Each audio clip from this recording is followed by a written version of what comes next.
Hello students, আমি সৌমিত্র। তোমরা দেখছো নোমোর চ্যানেল এবং আমি আমার চ্যানেল এবং তোমরা আবার আজকে নতুন একটা চ্যাপ্টারে একত্রিত হলাম। চ্যাপ্টারটার নাম হলো অ্যাটমিক স্ট্রাকচার। ফার্স্টে আমি এই চ্যাপ্টারটা সম্বন্ধে একটুখানি বলি।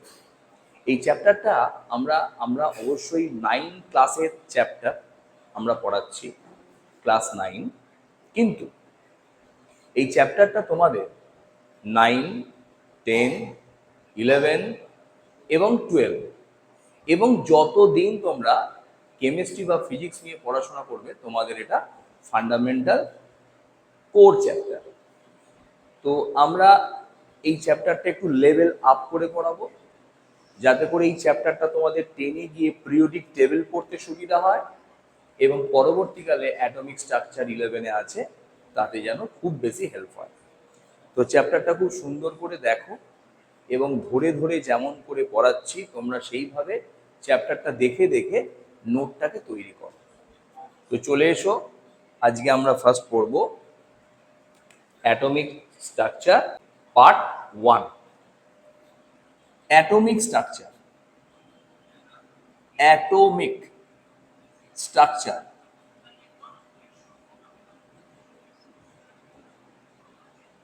Atomic structure hashtag 1।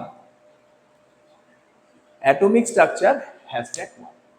তো আমরা আজকে যেটা পড়াবো সেটা হচ্ছে ইন্ট্রোডাক্টরি পার্ট পড়াবো। ইন্ট্রোডাকশনে আমরা কি কি পড়বো একটু দেখে নাও। ফার্স্টেই আমরা পড়বো 1 নম্বরে পড়বো ডাল্টন মডেল। ফার্স্টেই আমরা পড়বো ডাল্টন হাইপোথিসিস বা ডাল্টন থিওরি। ডাল্টন থিওরি পড়বো। দ্বিতীয় পড়ব ডাল্টনের থিওরির কিছু ত্রুটি আছে, আমরা সেই ত্রুটিগুলোকেও পড়ে নেব। ত্রুটি, লিমিটেশন, আমরা ত্রুটিকে লিমিটেশন বলি। ত্রুটি পড়ব, কিছু লিমিটেশন পড়ব। সেকেন্ডে আমরা পড়ব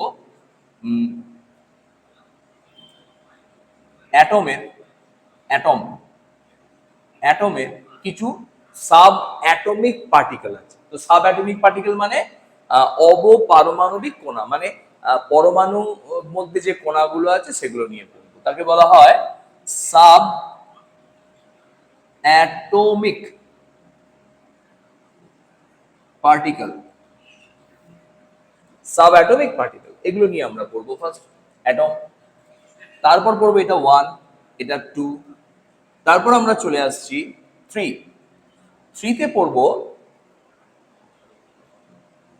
এরপরই ফার্স্টে আমরা পড়ে নেবো রাদারফোর্ড পড়ে নেবো।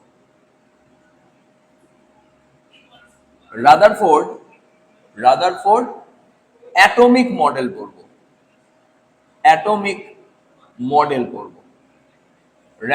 Rutherford atomic model third part. ফোর্থে পড়বো আমরা এই invention of subatomic particle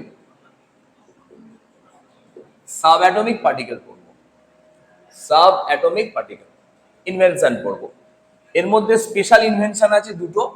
একটা হচ্ছে ফার্স্টেই আছে ইলেকট্রন ইনভেনশন, আর 2 নম্বর আছে তারপর পড়বো আমরা প্রোটন ইনভেনশন। তো প্রোটন ইলেকট্রন কিভাবে লিখবো আমরা পরে আসছি। অ্যাকচুয়াল ইলেকট্রনকে লেখা হয় এইভাবে, আর অ্যাকচুয়াল প্রোটনকে লেখা হয় এইভাবে। ঠিক আছে, বুঝে গেলাম? আচ্ছা, এবার দেখো, তাহলে invention of subatomic particle পড়লাম। এরপর আমরা 5 নম্বরে চলে আসছি। আচ্ছা, রাদারফোর্ডের অ্যাটমিক মডেল তো পড়লাম, আর এর সঙ্গে এর লিমিটেশনটাও পড়ে নেব। লিমিটেশন লিমিটেশনটাও পড়ে নেব, লিমিটেশনটাও পড়ে নেব, ঠিক আছে। আচ্ছা, এরপর ইনভেনশনটা মাঝে পড়ে নেব। ইনভেনশনের পর পড়ে নেব আমরা, ইনভেনশনের পর আমরা পড়ে নেব Bohr model. Bohr Bohr model, Bohr model পড়ে নেব, বোর মডেল পড়ে নেব, বোর মডেল পড়ে নেব। তো বোর মডেল পড়ার পর বোর মডেলেরও কিছু লিমিটেশন আছে, লিমিটেশন আছে, তো সেটাও পড়ে নেব, বোর মডেলের লিমিটেশন পড়ে নেব। আচ্ছা, এরপর আমরা চলে আসছি ফার্স্ট একদম যে আইসোটোপ, আইসোটোপ, তারপর চলে আসছি আইসোবার, তারপর চলে আসছি আইসোটোন, আইসোটোনের পর আমরা ইটিসি আরো কিছু পড়বো, আইসোবার, আইসোটোন এক্সেট্রা পড়ে নিলাম। এরপর লাস্ট অফ অল আমাদের যেটা পড়াশোনা অরবাইটাল নিয়ে, অরবাইটাল, অরবাইটাল নিয়ে আমরা কিছু পড়াশোনা করে নেব, প্রচন্ড ইম্পর্টেন্ট। এবং এর মধ্যে আমরা এস, পি, ডি এবং এফ এই অরবাইটাল গুলো দিয়ে ইলেকট্রন কনফিগারেশন শিখব।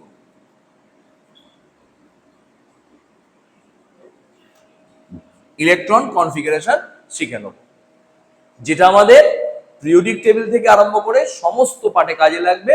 তো মাধ্যমিকের পিরিয়ডিক টেবিলে আমরা এর পরেই শুরু করব ক্লাস 10। তো পিরিয়ডিক টেবিলে আমি এইভাবে পড়াই, তো এইগুলো না করলে পিরিয়ডিক টেবিল তোমরা পড়তে বা বুঝতে পারবে না। আর লাস্ট অফ অল আমরা যেটা পড়াবো সেটা হচ্ছে radio activity, radio activity, radio activity পড়াবো। তো একটু শুনে নাও, এই রেডিও অ্যাক্টিভিটিটার আমার মাধ্যমিকের 10-এর ভিডিও আছে, তো তার লিঙ্কটা আমরা ডেসক্রিপশনে দিয়ে দেবো। তোমরা রেডিও অ্যাক্টিভিটিটা একটু বেশি করে পড়তে চাইলে ডেসক্রিপশনের লিঙ্ক দেখে ভিডিওগুলো পড়ে নিতে পারো। তো আজকে আমাদের এইটা ইন্ট্রোডাক্টরি পার্ট হলো, আমরা এই চ্যাপ্টারগুলোকে এইভাবে পরপর পড়ে পড়ে যাব। তো আমি এটাকে মুছে দিচ্ছি, তোমরা লিখে নাও। আমরা আজকে ফার্স্টে পড়বো ডাল্টন মডেল, ডাল্টনের থিওরি। ডাল্টন ফার্স্টেই আবিষ্কার করলেন যে পরমাণু, পরমাণু বলে একটা কণা তিনি সবার প্রথম আবিষ্কার করলেন। এবং তিনি বললেন যে আমি অনেকগুলো কথা বলে দিচ্ছি, একবার দেখে নাও। ডাল্টনের পরমাণু মডেলের ফার্স্টেই আছে 1 নম্বরে, আমি বলে দিচ্ছি একটু লিখে নাও, আমি সবটা লিখবো না, ছোট্ট ছোট্ট করে লিখে দিচ্ছি। পরমাণু তিনি আবিষ্কার করলেন যে সর্বাপেক্ষা ক্ষুদ্রতম কণা এবং যার মধ্যে পদার্থের সমস্ত ধর্মগুলো বজায় থাকে। সর্বাপেক্ষা স্মলেস্ট পার্টিকেল, স্মলেস্ট পার্টিকেল মানে ক্ষুদ্রতম কণা, ফার্স্ট ক্ষুদ্রতম কণা। 2 নম্বরে চলে আসছি, 2 নম্বরে চলে আসছি, তিনি বললেন যে একে আর ভাঙা যাবে না, তার মানে অবিভাজ্য, পরমাণু অবিভাজ্য, একে ভাঙা যায় না, তিনি বললেন। 3 নম্বরে চলে এলাম, বললেন একই মৌলের, একই মৌলের পরমাণুগুলির, পরমাণুর ধর্ম ও ভর একই হবে, same same, same elements, the mass and character of atom is same in same elements, in same elements. 4 নম্বরে বললেন ভিন্ন মৌলের পরমাণুর ভর ও ধর্ম পরস্পর থেকে ভিন্ন হবে, পরস্পর ভিন্ন হবে। আর তিনি বললেন যে এই ক্ষুদ্রতম কণাকে ধ্বংস বা সৃষ্টি করা যাবে না। এই হলো তার 4টে পয়েন্টস। পরমাণু সর্বাপেক্ষা ক্ষুদ্রতম কণা হলো পরমাণু, আর একই মৌলের, আর এই ভিন্ন ধর্মযুক্ত। এবং আর একটা পয়েন্টস বলে রাখি, এই পরমাণুই নাকি পরমাণুই নাকি রাসায়নিক বিক্রিয়ায় অংশগ্রহণ করে এই আমাদের পরমাণু মডেল ডাল্টনের করলাম। দেখে নাও এই ডাল্টনের পরমাণু মডেলের কিছু ত্রুটি পাওয়া গেল। আচ্ছা, এই ডাল্টনের পরমাণু মডেলটা আবিষ্কার হয়েছিল কত সালে একটুখানি বলে দিই, শুনে নাও। 1808 খ্রিস্টাব্দে। 1808 খ্রিস্টাব্দে জন ডাল্টন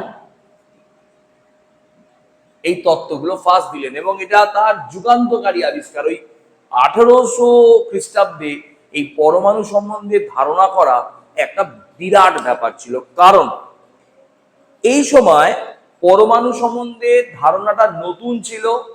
দুই, পরমাণুকে চোখে দেখা যায় না, তা সত্ত্বেও তার ধারণা করা, তার সম্বন্ধে অস্তিত্বের ব্যাখ্যা করা একটা বিরাট ধরনের আবিষ্কার বলে ভাবা হয়েছিল। এবার দেখে নাও এর কিছু লিমিটেশন আমরা পেলাম।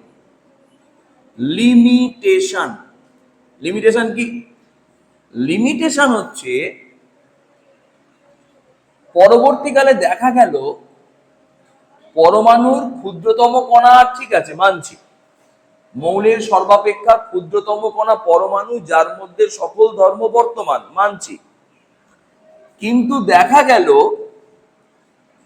যৌগের মধ্যে যদি পরমাণুকে আমরা ধরি তো তার ধর্ম ও যৌগের ধর্ম পরস্পর ভিন্ন পাওয়া গেল। বুঝতে পারলাম না? চলে এসে এখানে বলছে জলের একটা কণা নিলাম বা জলের একটা যৌগ পদার্থ নিলাম, তো জলের মধ্যে দেখা গেল দুটি হাইড্রোজেন পরমাণু এবং একটি অক্সিজেন পরমাণু পাওয়া গেল। এই হাইড্রোজেনের ধর্ম আগুন জ্বলতে সাহায্য করা, বা হাইড্রোজেনের ধর্ম হচ্ছে নিজে জ্বলবে, আর অক্সিজেনের ধর্ম হচ্ছে জ্বলতে সাহায্য করবে। এই দুটো ধর্মই জলের মধ্যে পাওয়া গেল না। জল নিজেও জ্বলে না, জ্বলতে সাহায্যও করে না, তাহলে এটা একটা তার ত্রুটির মধ্যে পড়লো। পরবর্তীকালে অ্যাভোগাড্রো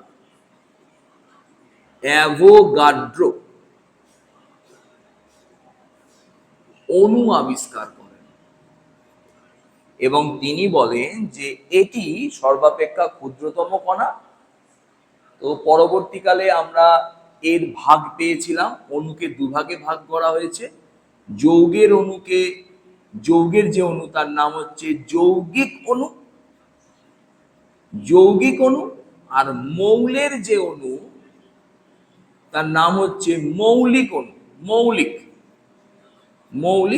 যৌগের অণুকে যৌগিক অণু বলে, মৌলের অণুকে মৌলিক অণু বলে। একটা ছোট্ট কথা বলি, যৌগের যে অণু, এই অণুর মধ্যেই যৌগের সর্বাপেক্ষা ক্ষুদ্রতম কণাই অণু, যার মধ্যে যৌগের সকল ধর্ম বর্তমান।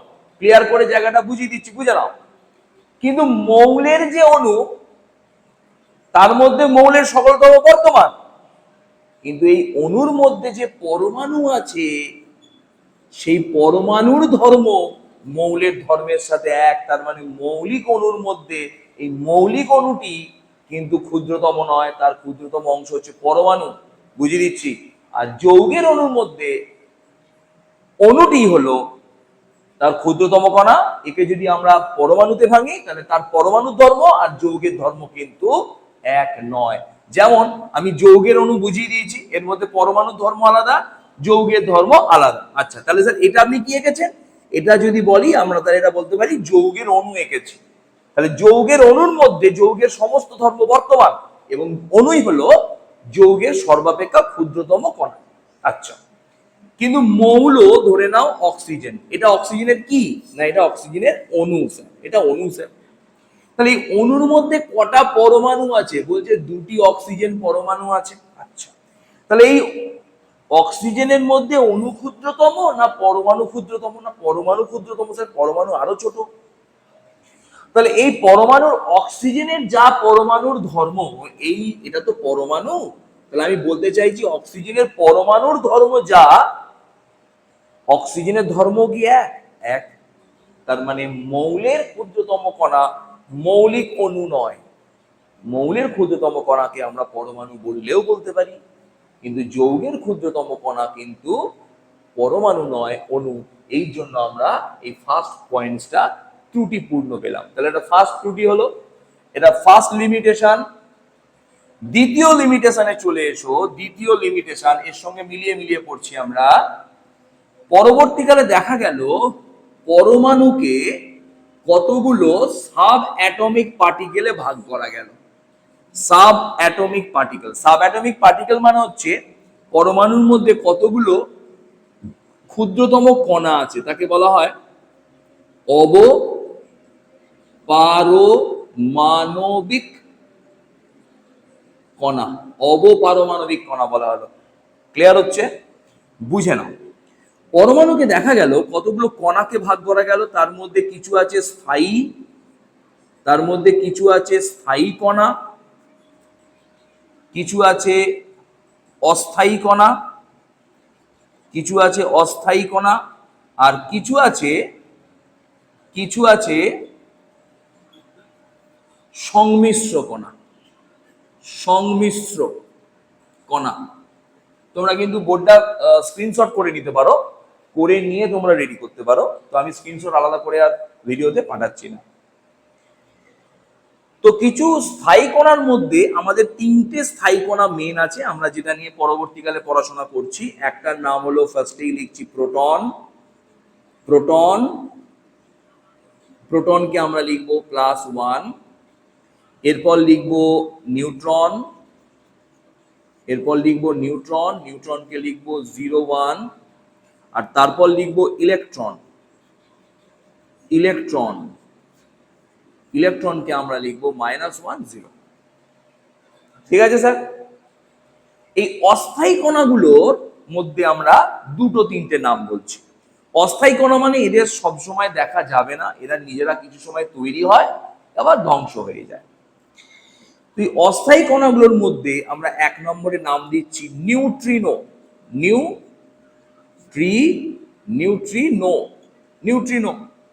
2 নম্বর নাম দিয়ে লিখলাম অ্যান্টি নিউট্রিনো। 3 নম্বর নাম দিয়ে লিখলাম মেসন। ইত্যাদি কণাগুলো অস্থায়ী কণা রূপে কাজ করে। এবং লাস্ট সংমিশ্র কণা, এর আন্ডারে আমরা দুটো নাম লিখবো। একটার নাম লিখবো ডয়েটেরন। যদি লেখা তোমাদের ছোট বলে মনে হয়, ইউটিউবে তোমরা কিন্তু এটাকে জুম করতে পারো, জুম করে দেখতে পারো। ঠিক আছে? 2 নম্বর হচ্ছে, ইউটিউবের স্পিডও বাড়ানো যায়, তোমরা একটু স্পিড বাড়িয়ে দেখে নিতে পারো। 2 নম্বর হচ্ছে হিলিয়াম, হিলিয়াম। ব্যাস, তাহলে পরমাণুর আমার অবপারমাণবিক কণাগুলো সব পেয়ে গেলাম।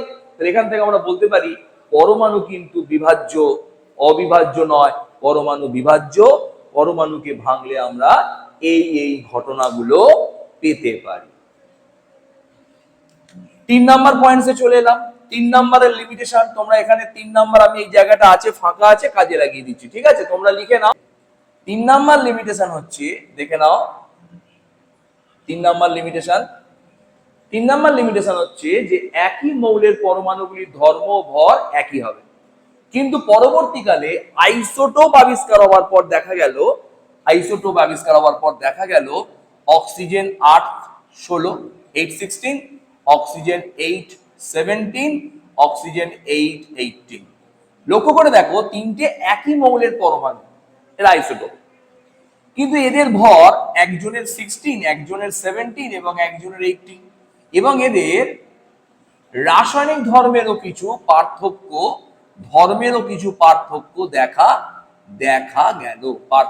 দেখা গেল, তো এর মধ্যে এই অক্সিজেন 18 হলো, মাথায় স্টার দিলাম, এরা হলো তেজস্ক্রিয়। তার মানে আমরা বুঝে গেলাম যে এই অক্সিজেন 18 হলো তেজস্ক্রিয়, এর ধর্ম আলাদা। আর স্বাভাবিকভাবে যে প্রকৃতিতে যে অক্সিজেনের পরিমাণ প্রায় 99%, সেটা হচ্ছে অক্সিজেন 816। তো দেখা গেল আইসোটোপ আবিষ্কারের পর এই ধর্মটা তার ত্রুটিপূর্ণ ছিল। আর লাস্ট 4 নম্বরে চলে আসছি। 4 নম্বরের যে লিমিটেশন, তত্ত্বের যে লিমিটেশন, আমরা যে নাম্বারিং গুলোকেও সেম করছি, যে তত্ত্ব যেমন পড়েছি নাম্বারিং গুলো সেম করছি, ঠিক আছে। ভিন্ন মৌলের পরমাণুগুলির ধর্ম ভর ভিন্ন। দেখে নাও, আইসোবার আবিষ্কারের পর দেখা গেল ক্যালসিয়াম 2040 এবং পটাশিয়াম 1940, এরা পরস্পরে আইসোবার পরে আসছে। কিন্তু দেখা গেল, দেখো, এ ক্যালসিয়াম এ পটাশিয়াম, এদের দুজনের বলতো এর অ্যাটমিক মাস কত হয়ে যাচ্ছে? না 40। এর অ্যাটমিক মাস কত হয়ে যাচ্ছে? না 40। স্যার, এরা দুজন তো আলাদা আলাদা, তাহলে এদের অ্যাটমিক মাস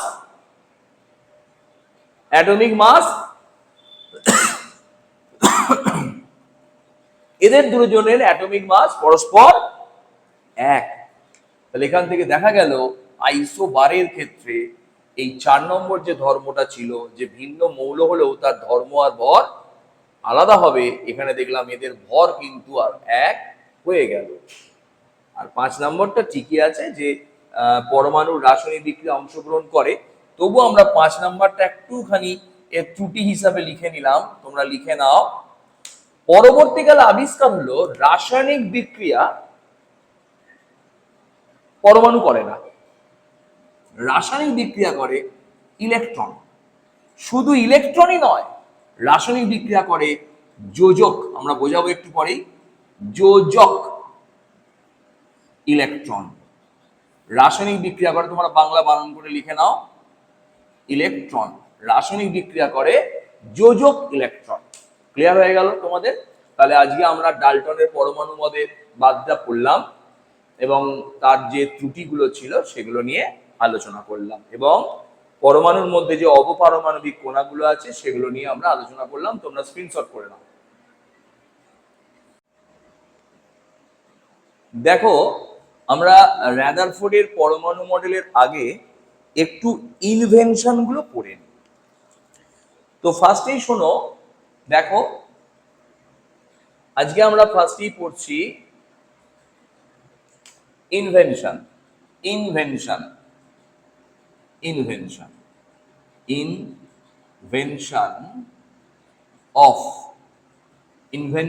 অফ ইলেকট্রন।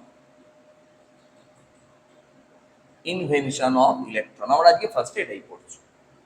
তো এই ইলেকট্রনের ইনভেনশনের জন্য বিভিন্ন বিজ্ঞানী বিভিন্ন ধরনের ডিসচার্জ টিউব ব্যবহার করছিলেন।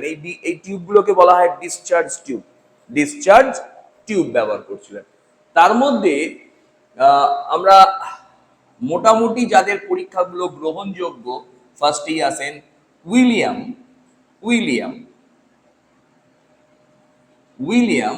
ক্রুকস।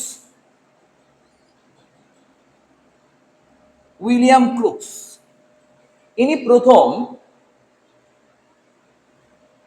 1878 খ্রিস্টাব্দে তিনি একটা ডিসচার্জ টিউব ইউজ করলেন।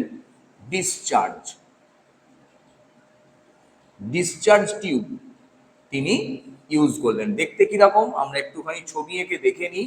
ডিসচার্জ টিউবটার ছবি আমরা ছোট্ট করে একটু এঁকে দেখে নিই। এটা হলো ডিসচার্জ টিউব, একটা ডিসচার্জ টিউব। এই টিউবটা কাঁচের টিউব হতো, তাহলে বাইরে থেকে সব দেখা যেত, এবং এই টিউবের দুদিকে আমরা দুটো তড়িৎ দ্বার নিলাম, দুটো তড়িৎ দ্বার নিলাম, দুটো তড়িৎ দ্বার নিলাম,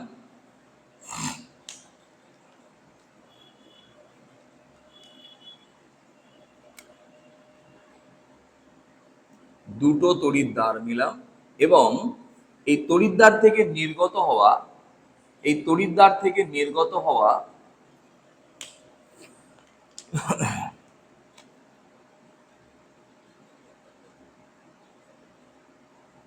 একটা ডিসি ব্যাটারি নিলাম। এই ব্যাটারিটাকে বললাম আমরা DC battery, DC DC use করলাম, ডিসি ইউজ করলাম। এবার কি হলো দেখো, এবার কি হলো দেখো, এখানে কিছু কন্ডিশন নিলাম। কন্ডিশন গুলো কি কি নিলাম না, এখানে প্রেসার,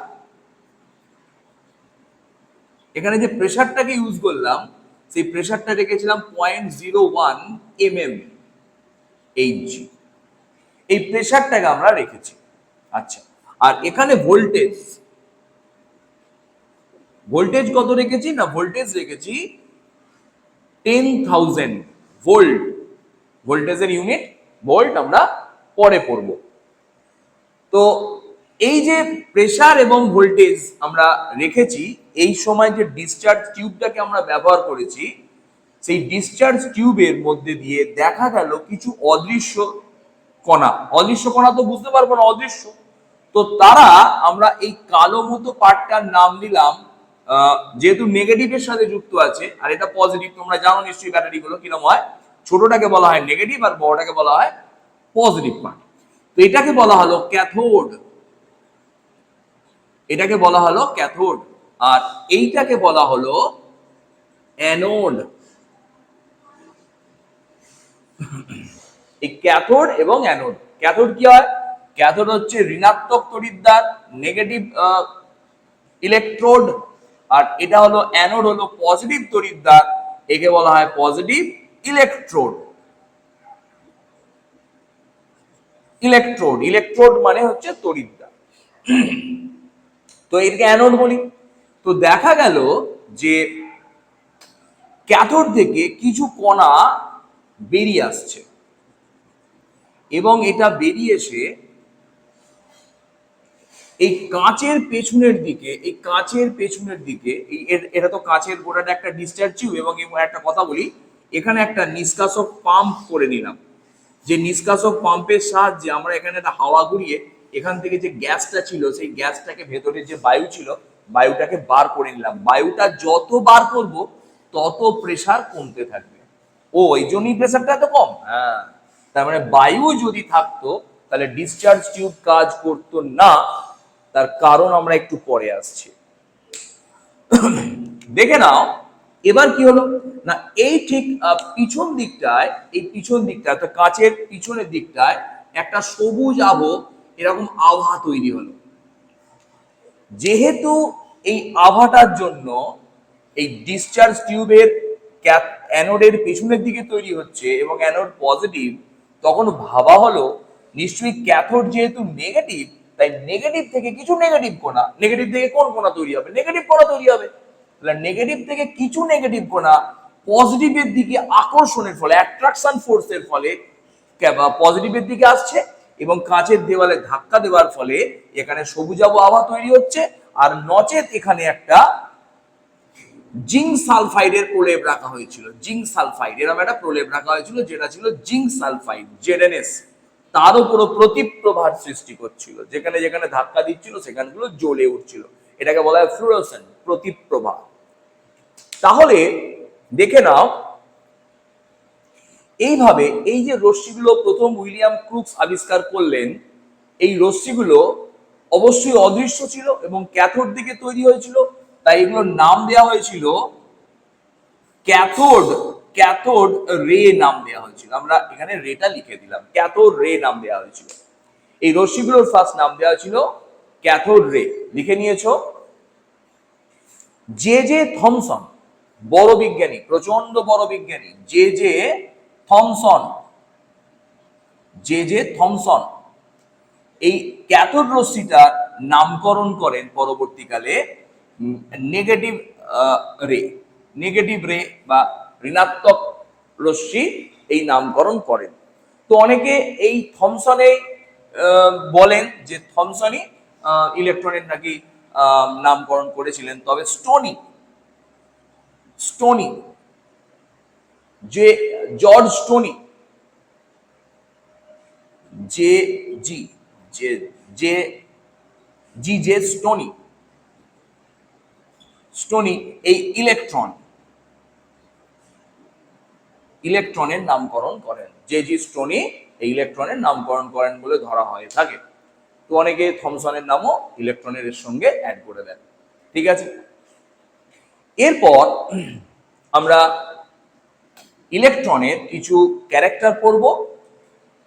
আমরা ইলেকট্রনের ক্যারেক্টারগুলো পরপর লিখতে থাকছি, পরপর এইভাবে লিখে যাচ্ছি, তোমরা পরপর খাতার উপর অ্যাড করে নাও। ফার্স্টে আমরা লিখছি character, CHRAC TRIS characteristics, characteristics of electron, characteristics of electron।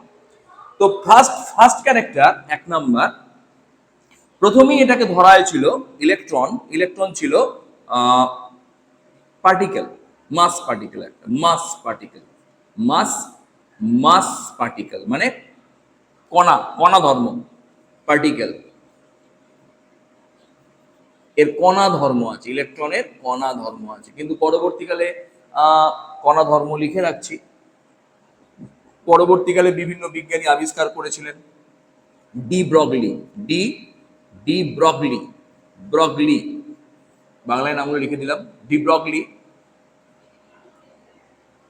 পরে আবিষ্কার করেছিলেন শ্রোডিঞ্জার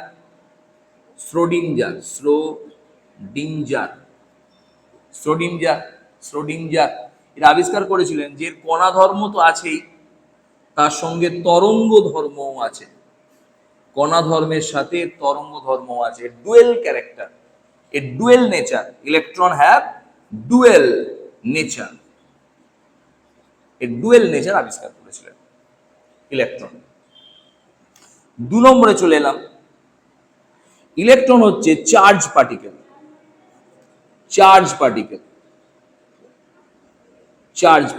এবং এর কি চার্জ? এর নেগেটিভ চার্জ,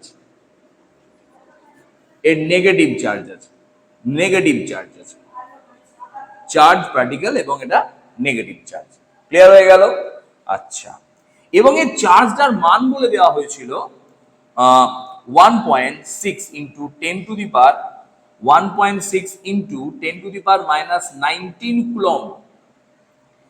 এবং এই চার্জ পার্টিকেলের মানটাকে আমরা এসআই ইউনিট দিয়ে ধরি, এবং অনেক সময় 4.8 into 10 to the power -10 ESU এই মানটাকে আমরা সিজিএস এ ধরি। এবং এই চার্জের মানটা প্রথম বিজ্ঞানী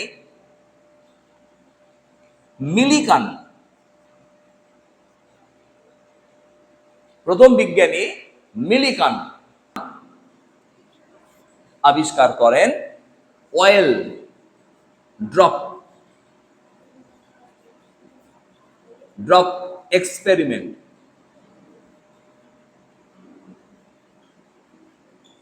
অয়েল ড্রপ এক্সপেরিমেন্টের সাহায্যে এই মিলিকান এই চার্জটি আবিষ্কার করেন।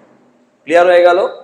আচ্ছা, তাহলে আমরা মুছে দিচ্ছি, তোমরা লিখে নাও, পজ বোর্ডে লিখে নাও, আমরা মুছে দিচ্ছি। কিন্তু 3 নাম্বার পয়েন্টসে চলে আসছি, দেখে নাও। 3 নাম্বার পয়েন্টসে চলে আসছি। দেখা গেল এই যে ক্যাথোড থেকে যে ইলেকট্রনগুলো, কণাগুলো বের হচ্ছিল, পার্টিকেলগুলো যে ইজেক্ট হচ্ছিল, সেই পার্টিকেলগুলো এই ক্যাথোডের সাথে সর্বদা 90 ডিগ্রি অ্যাঙ্গেল করছিল, 90 ডিগ্রি অ্যাঙ্গেলে ছিল। 4 নম্বরে চলে আসছি, অ্যাঙ্গেলে ছিল। ঠিক আছে, 4 নম্বরে চলে আসছি, দেখে নাও। 4 নম্বর লিখে দিলাম। 4 নম্বর হচ্ছে এই যে ডিসচার্জ টিউবটা আমরা তৈরি করেছিলাম, সেই ডিসচার্জ টিউবের মাঝে কিছু ছোট ছোট এরকম প্যাডেল রাখা হয়েছিল। প্যাডেল, প্যাডেল মানে কিছু চাকা, হালকা লাইট ওয়েট প্যাডেল রাখা হয়েছিল। এই লাইট ওয়েট প্যাডেল গুলোকে আমরা দেখেছিলাম ঘুরছে ঘুরছে লাইট ওয়েট প্যাডেল গুলো ঘুরছে। এর থেকে প্রমাণিত হলো যে নিশ্চয়ই ইলেকট্রনের ভর আছে এবং গতিশক্তি আছে, যে কারণে ওই প্যাডেলগুলোর উপর ইলেকট্রন ধাক্কা দিচ্ছে এবং প্যাডেলের ঘূর্ণন দেখা যাচ্ছে। এখান থেকে ইলেকট্রনের গতিশক্তি, পোটেনশিয়াল এনার্জি সম্বন্ধে, পোটেনশিয়াল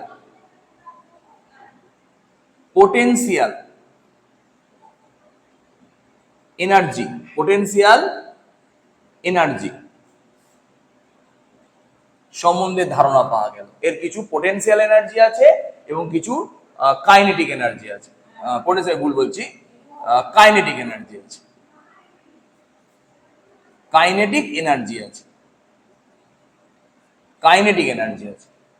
কিছু কাইনেটিক এনার্জি, অর্থাৎ ভর আছে এবং বেগ আছে। তাহলে আমরা এখান থেকে ওই সূত্র অ্যাপ্লাই করব, হাফ এম ভি স্কোয়ার থেকে এর কিছুটা কাইনেটিক এনার্জি আমরা পাচ্ছি। আচ্ছা, 5 নম্বরে চলে আসছি, দেখে নাও। 5 নম্বরে চলে আসছি। এর এই ইলেকট্রনের পরবর্তীকালে তো আবিষ্কার হয়েছে যে তরঙ্গ ধর্ম আছে, ওয়েভ নেচার। তরঙ্গ ধর্ম আছে, ওয়েভ নেচার আছে,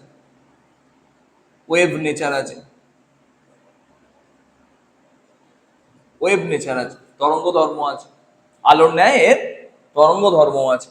আচ্ছা, 6 নম্বরে চলে আসছি। ইলেকট্রন যেহেতু চার্জ পার্টিকেল, তাই একে যদি তড়িৎ ক্ষেত্রে রাখি, মানে ইলেকট্রিক ফিল্ডে রাখি, তড়িৎ ক্ষেত্রে যদি রাখি, তাহলে দেখা গেছে তড়িৎ ক্ষেত্রে রাখলে দেখা গেছে এ নেগেটিভ চার্জ। ধরে নিই এটা তড়িৎ ক্ষেত্রের পজিটিভ চার্জ এবং তড়িৎ ক্ষেত্রের এটা হচ্ছে নেগেটিভ চার্জ। এখান থেকে যদি একটা ইলেকট্রনকে থ্রো করা হয়, তাহলে ইলেকট্রনটা পজিটিভ তড়িৎদ্বারের দিকে বিকে যাবে, কারণ এটা এখান থেকে প্রমাণিত হয়ে গেল এটা নেগেটিভ তড়িৎ আধান যুক্ত। ব্যাস, আর এর কিছু ভর আছে, তো আমরা প্রথমেই বলেছি। 7 নম্বরে চলে এলাম। এর ভর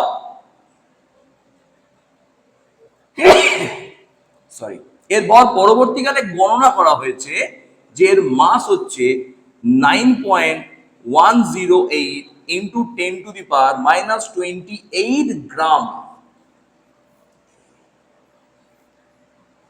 এবং আর একটা স্টার পয়েন্টস বলছি, স্টার পয়েন্টস 8 নম্বরে তোমাদের স্টার পয়েন্টসটা শুনে নাও।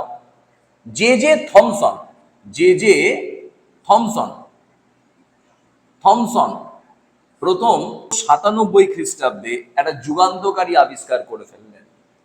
এর E/M রেশিও বার করে দিলেন। E/M রেশিওর মান স্টার দিয়ে রাখছি, পরীক্ষায় খুব দিচ্ছে এখন, 1.76 ইন্টু 10⁸ কুলম্ব পার গ্রাম। লিখে নাও তোমরা, ঠিক আছে? এর মান হচ্ছে E/M এর মান হচ্ছে 1.76 10⁸ কুলম্ব পার গ্রাম, -9 কুলম্ব পার গ্রাম। এই মান থেকে এবং এর চার্জ থেকে, চার্জ মিলিকান আবিষ্কার করে ফেলেছিল। ই হচ্ছে চার্জ অফ ইলেকট্রন,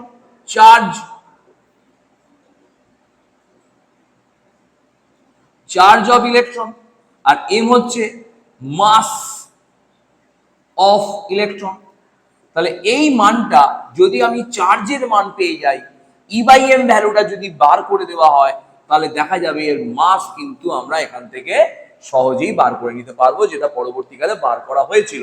এবং দেখা গেছিল যে এই ধরনের যে ডিসচার্জ টিউবটা তৈরি করা হয়েছিল, এই ডিসচার্জ টিউবটার মধ্যে আমরা বায়ুর পরিমাণ যখন আমরা 0.011 নিয়েছিলাম, তখন এই মানটা কিছুর পরিবর্তনের মাধ্যমেও, অর্থাৎ আমি বলতে চাইছি ক্যাথোডের এবং অ্যানোডের এই পাতের পরিবর্তন করেও, অর্থাৎ ধাতুর, এই ক্যাথোড অ্যানোড তো ধাতু, এই ধাতুর যদি পরিবর্তনও করি, তখনও এই E/M এর মানের কোনো পরিবর্তন হয়নি, অর্থাৎ এই মানটা ফিক্সড ভ্যালু ছিল। এটা কেন বলছি, আমরা পরের ভিডিওতে অবশ্যই আসবো। এর ভ্যালু ছিল ফিক্সড ভ্যালু, মানে কোনোভাবেই এই মানটাকে পরিবর্তন করা যায়নি। তার মানে অবশ্যই প্রমাণিত হয়ে গেল যে ইলেকট্রন একটি ফিক্সড কণা এবং এর E/M রেশিও ফিক্সড। আচ্ছা, এবার কি দেখা গেল, দেখো এবার দেখা গেল যে লাস্ট পয়েন্টস আমরা চলে আসতে, তাহলে মিলিগান আমরা বলে দিলাম, E/M রেশিও বলে দিলাম। লাস্ট পার্ট, লাস্ট লাইন আজকের বলে দিচ্ছি, শুনে নাও যে ইলেকট্রনের আকার যতগুলো কণা পড়েছি আমরা, ধরো আমরা পড়েছি আমরা প্রোটন, নিউট্রন, ইলেকট্রন, সবার থেকে ইলেকট্রনের রেডিয়াস সবার থেকে বড়, এবং ইলেকট্রনের রেডিয়াস সব থেকে বড়, এবং এর মান বার করা হয়েছে, রেডিয়াস কিন্তু মানে আর 10⁵ into 10⁻−13 সেমি, -13 সেমি। সেখানে কিন্তু প্রোটন এবং নিউট্রনের আকার অনেকটা কম, -13 সেমি। ঠিক আছে, তাহলে আজকের পড়া এই পর্যন্ত রইল। আমাদের আজকে ফার্স্ট পার্ট পড়িয়ে নিলাম। আবার বলছি, তোমরা টোটাল একটা সিরিজ পাবে, তোমরা